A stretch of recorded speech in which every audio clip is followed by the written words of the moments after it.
I hope everybody's doing well today. Just wanted to jump on and talk about Brian Walsh today.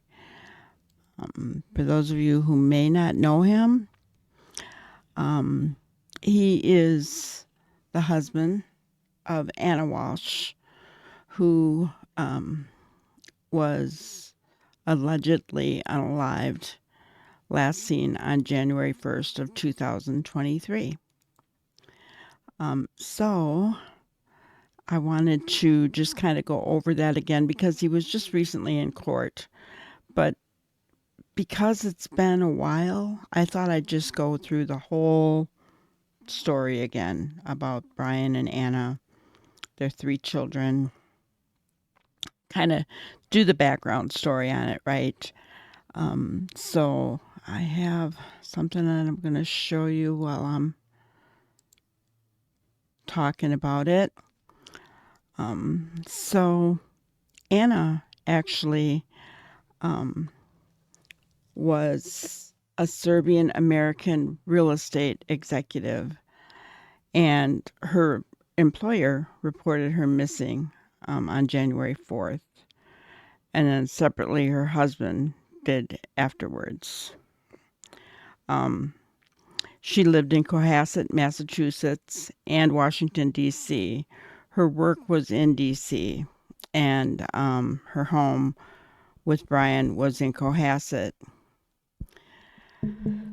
She was last seen early on January 1st in Cohasset. She had dinner with Brian and a friend on New Year's Eve. Brian told the police that Anna had flown to D.C. for a work emergency. After an initial arrest on January 8th for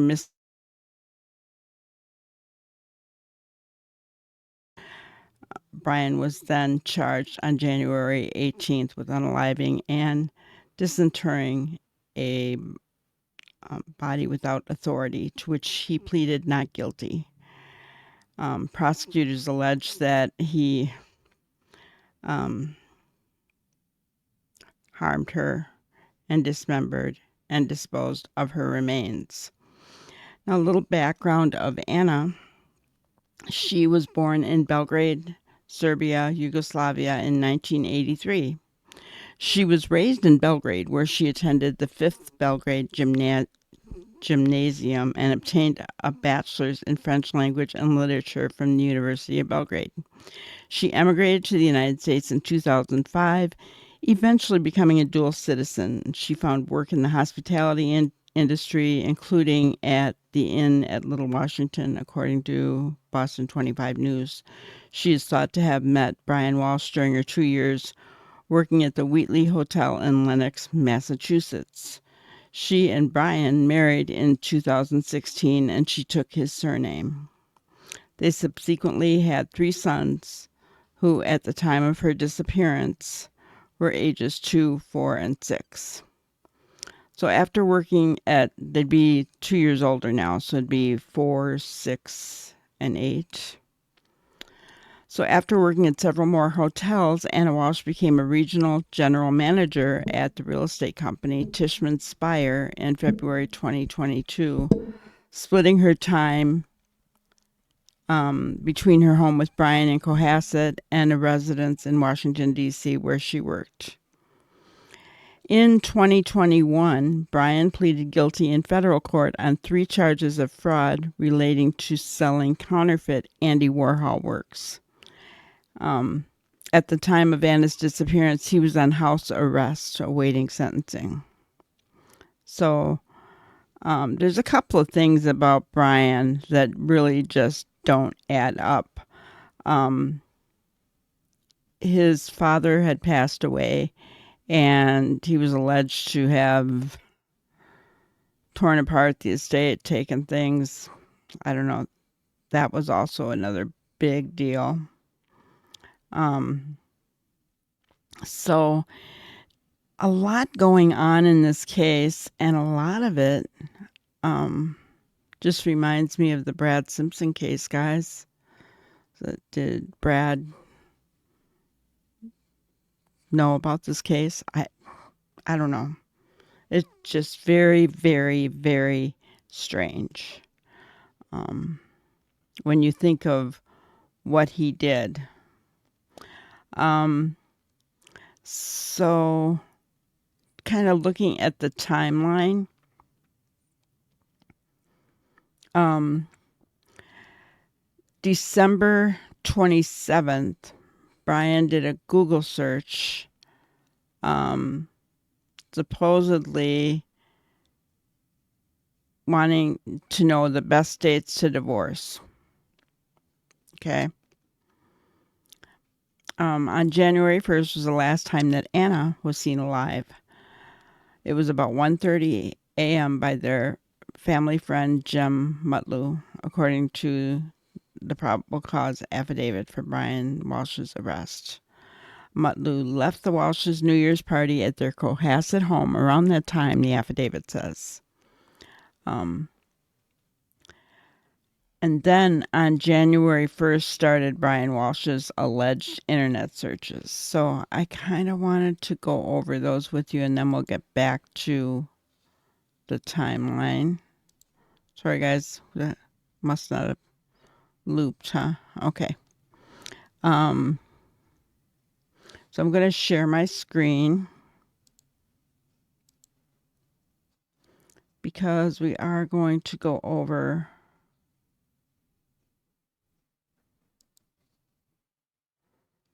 this thumbnail. Make sure you can see it all right. Okay. So, January 1st at 4:55 a.m. Now these are all Google searches, okay, guys? 4:55 a.m. How long before a body starts to smell? 4:58 a.m. How to stop a body from decomposing. And before I go any further, I just want to put on a warning. So this could be sensitive material, guys. I just want to let you know that, okay? Might be disturbing to some people. And it's disturbing to everybody, I think, but you know what I'm saying. 5:20 a.m. How to bound a body. 5:47 10 ways to dispose of a unalived body if you really need to. 6:25 a.m. How long for someone to be missing to inherit? 6:34 a.m. Can you throw away body parts?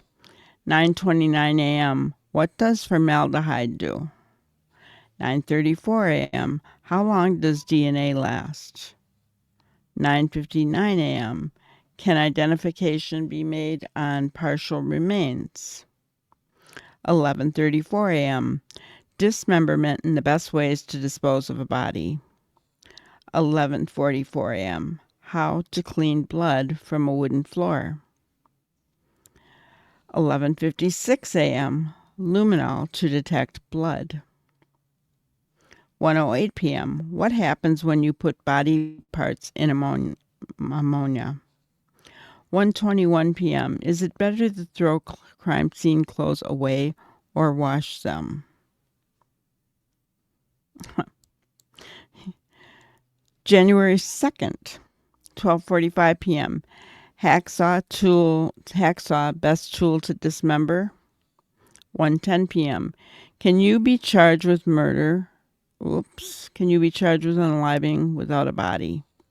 1:14 p.m. Can you identify a body with broken teeth?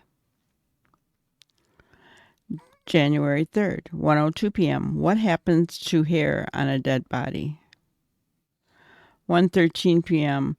What is the rate of decomposition of a body found in a plastic bag compared to on a surface in the woods? That's pretty specific, guys. 1:20 p.m. Can baking soda make a body smell good? You guys, I don't know about you, but that's scary. Those searches were just scary. if you think about it. Um, uh, uh, um, so I'm going to continue on with the timeline, right? And so he did those searches.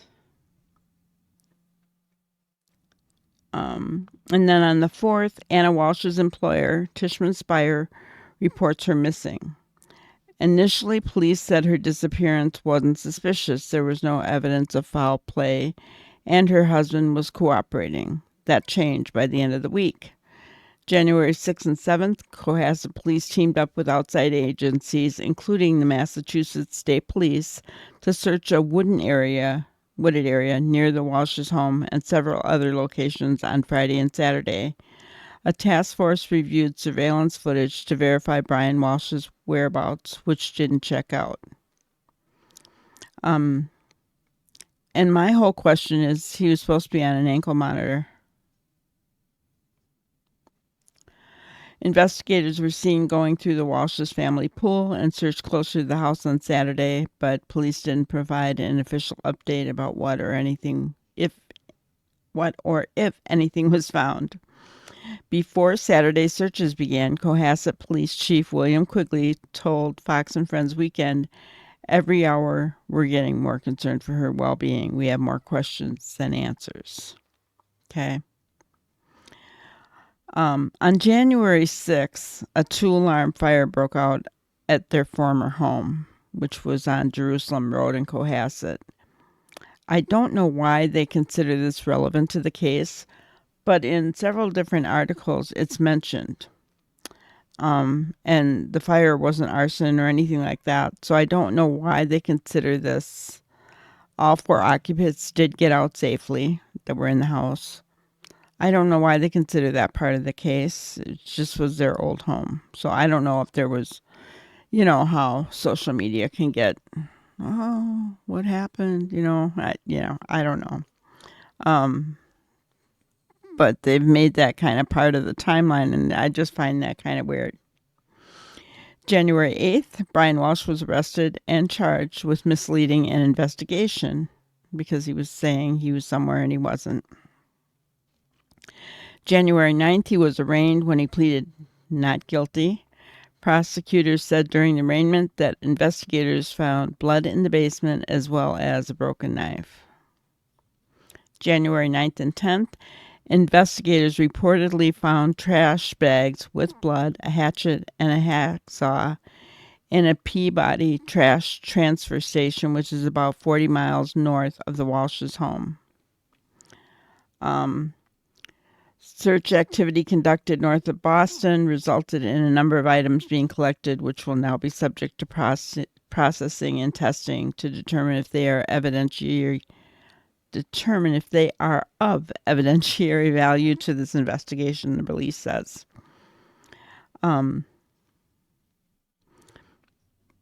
There also was another police report that Brian had threatened to unalive her back in 2014 before she even married him. I don't know. January 12th, a police report filed in Washington, D.C. revealed that yeah, I just said that. And that incident happened on August 2nd, according to the report, August 2nd, 2014.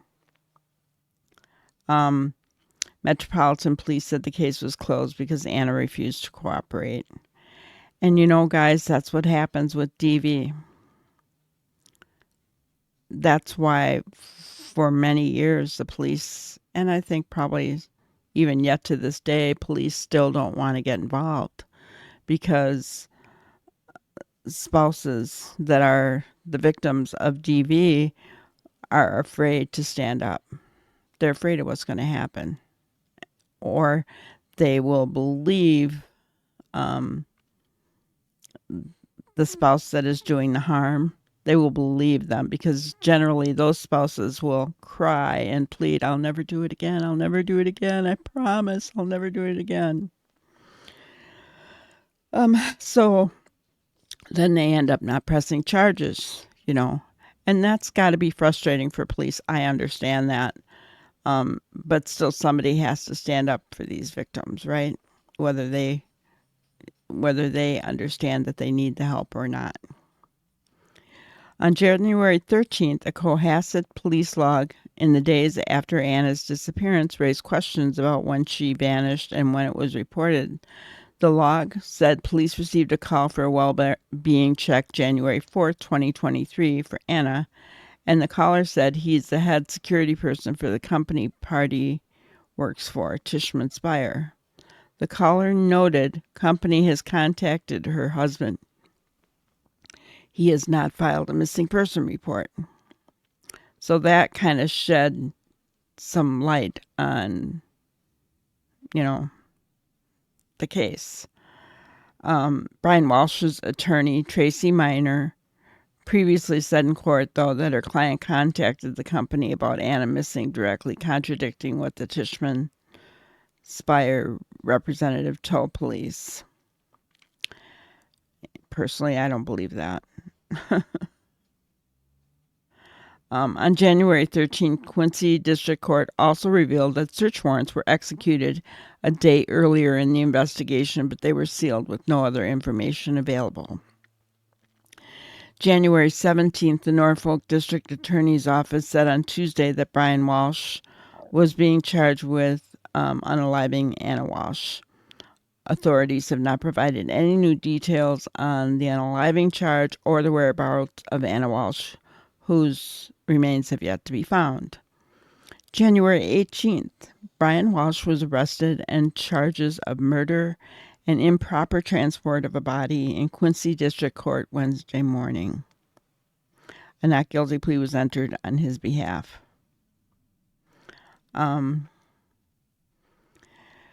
So that was the timeline, basically. One of the things that Brian alleged was that he suspected Anna of having an affair. He had hired a private investigator to snoop on his wife. So I think that, authorities have said they have found no evidence to say that she was having an affair. And that I guess the defense is still going to go with that. Whether she had one or not doesn't mean he should have unalived her, though, right? I mean, I don't know if she did. The authorities are saying that she did not. So I'm just looking here.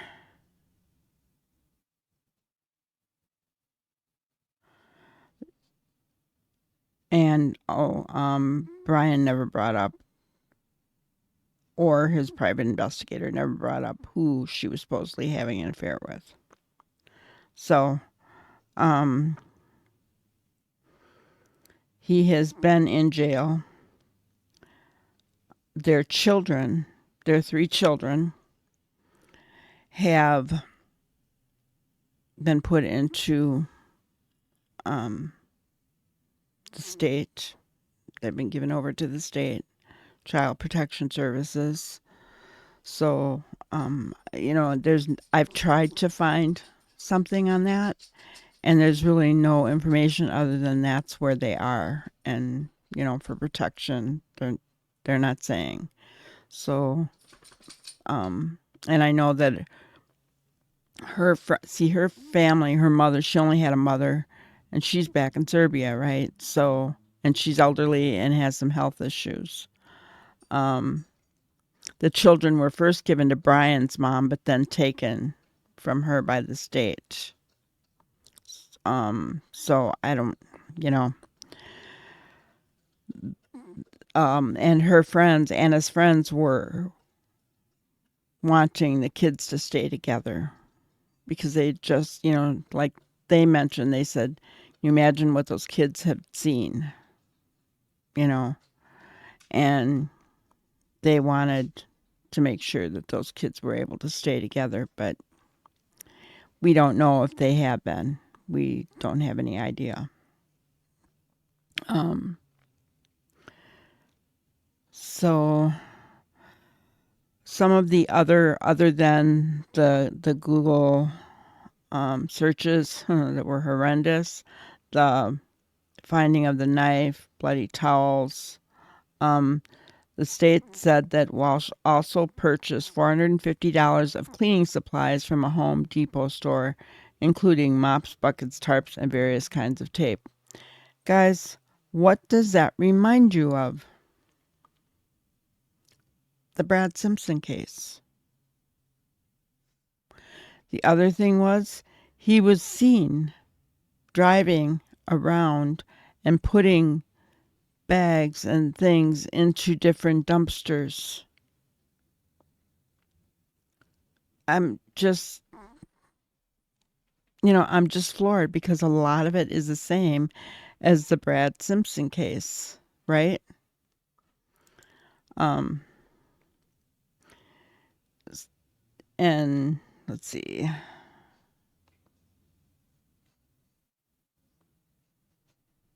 Oh, the next thing was that in October, Brian and his attorney went to court and they asked the court for the cell phone records from suspended Massachusetts State Police Trooper Michael Proctor, who was the lead investigator assigned to Anna's murder. But he was also the lead investigator assigned to the Karen Reed unaliving case. Gosh, I gotta quit saying that word. I can't. So I can see that a precedent has been set here now, guys. So they believe those records may help them in defending Walsh. The Norfolk County District Attorney's Office said in September that releasing Proctor's full work phone history could compromise public safety and jeopardize other cases, right? The release of sensitive information on Proctor's work phone would also pose a physical risk to individuals and the public alike, the DA's office added. The DA's office said at the time of the release of Proctor's records that they were trying to determine what, if any, data should be publicly shared and how that would happen. In addition to seeking all of the information from the extraction of data of Proctor's work cell phone and cloud account, court documents indicate Walsh's legal team wants a complete copy. Listen to this, guys. They want a complete copy of 3,000 pages of the Department of Justice materials linked to the investigation into the death of Boston police officer John O'Keefe, whose Reed is accused of fatally striking with her SUV in Canton during a snowstorm. The documents show that Walsh's team also wants any and all notes, reports, memoranda, or other local documents related to the death of Officer John O'Keefe and the whereabouts of Anna Walsh. Proctor's previously announced that they wouldn't be calling Proctor to testify in Walsh's upcoming trial after state's police suspended him in July following Karen Reed's mistrial. During testimony and cross-examination, Proctor came under fire for a series of disparaging texts about Reed that he sent to friends, family, and supervisors, which he had read aloud in court during her trial. In those texts, Proctor commented on Reed's physical appearance, used vulgar language, suggested he made up his mind based on evidence as to Reed's guilt, and said he wished Reed would unalive herself. So now they want all of his information to see what did he have to say about Brian Walsh, right? So this case is getting crazier and crazier, you know.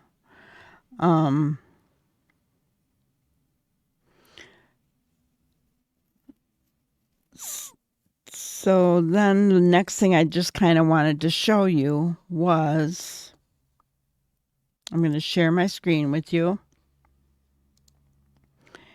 And we're going to look. He was back in court.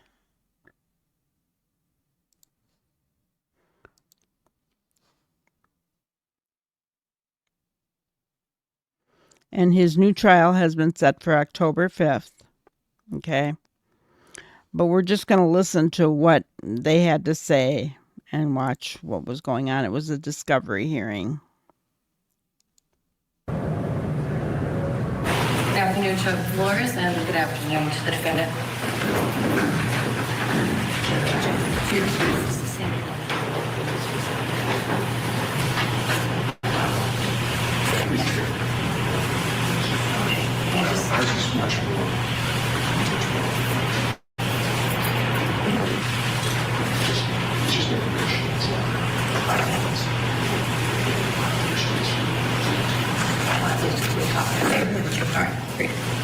So happy to see everyone, and I'm going to go through what I have on my agenda, and then I'll address with you whatever, if I can, address with you whatever questions you have. On my agenda today is to talk about the pending discovery disputes, see if we can make some forward progress on that today, either today in the hearing or if not, ruling in the near future. I want to discuss the scheduling order and where I see this case going in terms of progressing forward, and discuss your joint motion that you submitted last week, and a preview for that. I guess I don't see this case going into 2026 for a trial. I think it should be tried in 2025. I'm certainly going to do my part to make sure that it keeps on track to get us there. And that's due to, in large part, the age of the case and its respective complexity, or not, and range of cases like it. So I think that it's reasonable to assume that a case such as this one will be tried within 2 years of indictment. On the present schedule, or looking there that you suggested, I think it's coming closer to the 3-year mark, and I think that's a little unnecessary. And nothing gets better with time. People's memories don't get any better, and the case isn't going to get any stronger. People's memories fade over time, and so I have an interest in making sure the case gets tried as efficiently as is possible, respecting the numerous issues that have to be addressed. So we'll talk about that.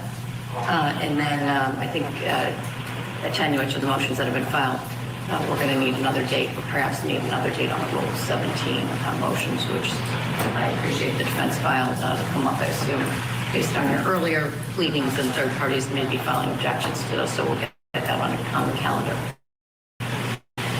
With regard to the calendar, I'm happy to come down here today. As you know, I have been specially assigned. I want you to know when we're picking dates for future things that it's highly likely you're going to be traveling. I'll try to travel here when I can, because I know that this is where it is. But you should also build in the expectation that you may be traveling, and the travel in the next 3 months is going to be to Middlesex County, because that's where I'm going to be assigned for the first quarter. Deliberately not far from here, recognizing that I probably will be seeing you a bit between now and whenever we get the case ready for TF for trial.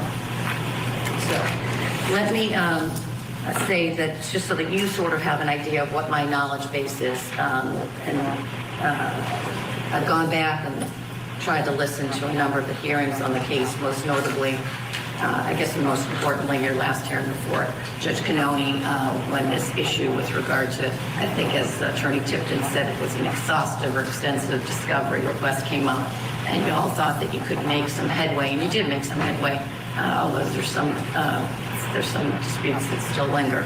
At that time, so I listened to that last hearing. I also went back and listened to a hearing on June 24th, in which the parties informed the court that the trial date was too tentative at that point, at least 6 months ago anyway. I have before me now what are the first round of discovery disputes. Those were docketed, just for the record, and as paper number 18, the defendant's motion for discovery of documents related to the district attorney and law enforcement. That then gets updated by your second motion, which I got, you filed on Friday. That's paper number 32. I've gone through those. I've gone through the Commonwealth's oppositions to those. And then also, I received on Friday paper number 31, which is, I'll call it the federal investigation motion, and the Commonwealth's opposition to that, which I just briefly, I got it just as I was coming down the stairways, and I read it, but I haven't given it much thought. The first thing I wrote before I got here, opposition was do a TUI request. And so I see that at the end of that, that's exactly what we're doing. We'll get to that in a minute. So I've read all the pleadings. I have looked at some of the law that I want to look at. There's one thing that I didn't get a chance to look at this morning, but I'll hear from you. And perhaps the best way to do it is to just go item by item and identify. I think it pretty clearly now identifies where there's a variance. If you wish to be heard on any of the, and orally, I'll certainly give you the opportunity to do that now. If you want to rest on the papers, that's fine too. I may have questions as we go through them. But why don't we all just turn to paper number 32 and go through those now.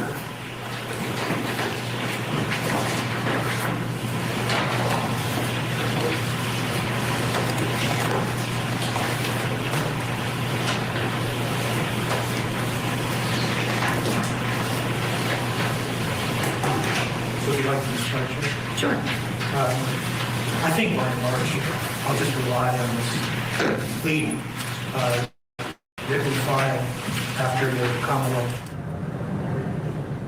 All right, that was that hearing from Massachusetts that was yesterday, and we wanted to replay that for our viewers. Meanwhile, here in Conway, South Carolina, we are continuing to follow developments in this case here where the defendant, Christopher Duntel, has said that he wants to plead.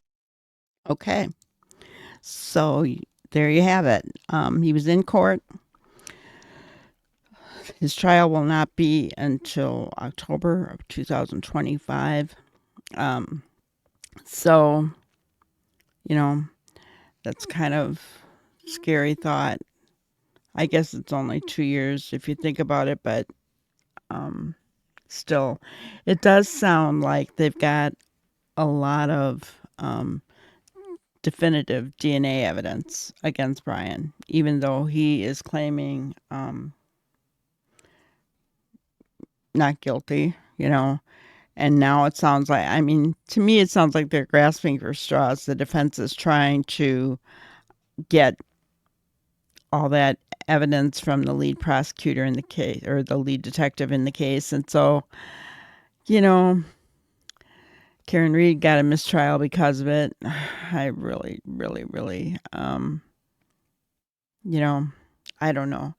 Of course, they found that stuff out during the trial. You know, at least this is something that can be dealt with before the trial starts, hopefully. Anyway, my heart goes out to those children being, you know, in state custody. And I know there are good foster parents out there, guys, but there was no family, you know, that could take them. And that just saddens me. Not to mention Anna lost her life. Her remains have never been found. It's just a really sad case, sad case. So I wanted to just bring it to everybody's attention and, you know, kind of bring it back out there because it has been a while. And I don't think this really hit social media waves, right? I mean, there was a few people who discussed it, but it wasn't that big of a deal. And when you think about this case compared to the Brad Simpson case, there's a lot of similarities, guys. We haven't found the remains for Suzanne Simpson yet either. And Brad went and purchased things, bucket, right? Went to several different areas on his, yeah. I think the only real big difference is the stupid Google searches that Brian did. He made his own bed, guys. He really did. It's just amazing to me that he did that. But that's all I have for right now. I wanted to leave you with our grannyism as always. So relationships are about trust. If you have to play detective, then it's time to move on, right? Time to move on. If you don't have that kind of trust in a relationship, and it doesn't matter if it's a spouse or whatever, once that trust, that chain is broken, it's very hard to get that back. Very, very difficult to get that back, guys. All right. Well, I hope you guys have an awesome day. Thank you so much, and we'll see you on the next one. Thank you for watching another episode of Granny's Crime Busters. We really appreciate each and every one of you. Don't forget to subscribe and like and even share the content. You can follow us on any of our other social media platforms at YouTube, Twitter, Instagram, Facebook, and TikTok. We really appreciate you guys, and you can also email us at grannyscrimebusters@gmail.com. Thank you so much, and we will see you on the next one. Thanks, guys.